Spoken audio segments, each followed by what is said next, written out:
Coach, what does a game and kind of a few weird situations late in a game like that do for your team as you push forward? No, it's good. I mean, every game you want to be able to learn something. There was tons of scenarios and situations we can learn from there, but just proud of the guys to be able to gut it out. I think having guys in that situation that are young guys, I think was really good, and it's something we can definitely look at on the tape and get better from. How was it for you in those late game scenarios as a new coach? It was good. I've something that we spent a lot of time on in my old life, just studying situations and trying to be prepared as possible. And I thought our guys, outside of a couple silly fouls and stuff, handled those situations pretty well. You expressed some understandable frustrations to me at halftime about the offense. How do you feel like your guys responded to the critique and the approach in the second half? I thought it reared its head late, when Yegor made two plays off that high pick and roll. One he got to the rim, one he dumped off to Kaba. That was a little adjustment we made at halftime, and happy they carried it over. But, I thought Foose really settled us down. We try to feature him a little bit more down low, and so there was some good carryover. Maybe you just answered the question, but what was the best thing you did tonight? Because the rebounding and the paint presence was certainly there from Kaba and from Foose. Yeah, just 48 points in the paint. I think against any team is a really good number. Their scheme was designed to take away the three, so give them credit. They did a pretty good job with that. But our guys, I thought, adjusted and started attacking the rim a little bit more, both with the post players and then, our guys' ability to penetrate as well.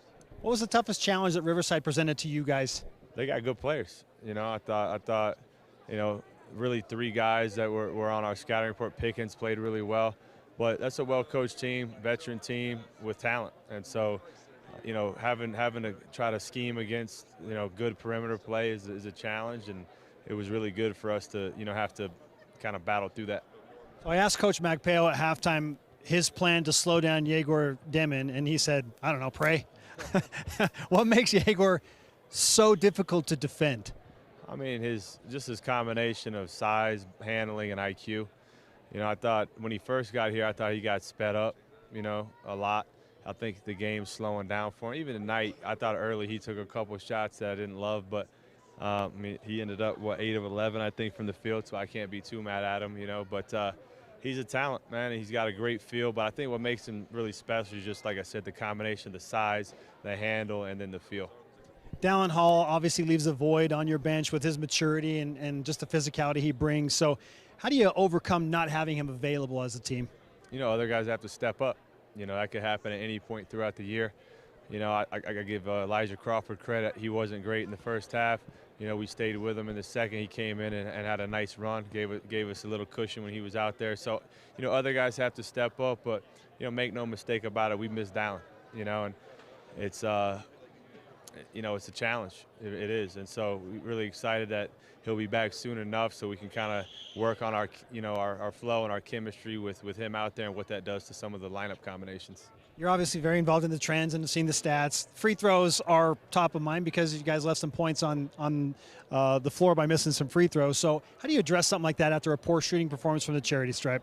Yeah, I don't think there's any magic secret to it, you got to make them. I don't know what else to say. I put the work in. Our guys do. It's something that reared its head in the exhibition season as well.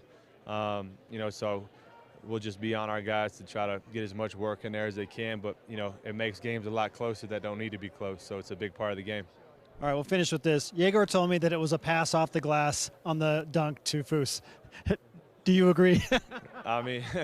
With his feel, it wouldn't surprise me. Truly, it wouldn't surprise me. But, all jokes aside on that, that's a concept that we have in terms of, we call it roll the rebound. And so we literally just showed a clip of that, this morning and before the game as well. So I'm still not saying it was a pass. I'm giving Foose more of the credit for executing the roll the rebound scheme. So points count the same. Exactly. Coach, congratulations on your second win. Thanks for the time. Thank you.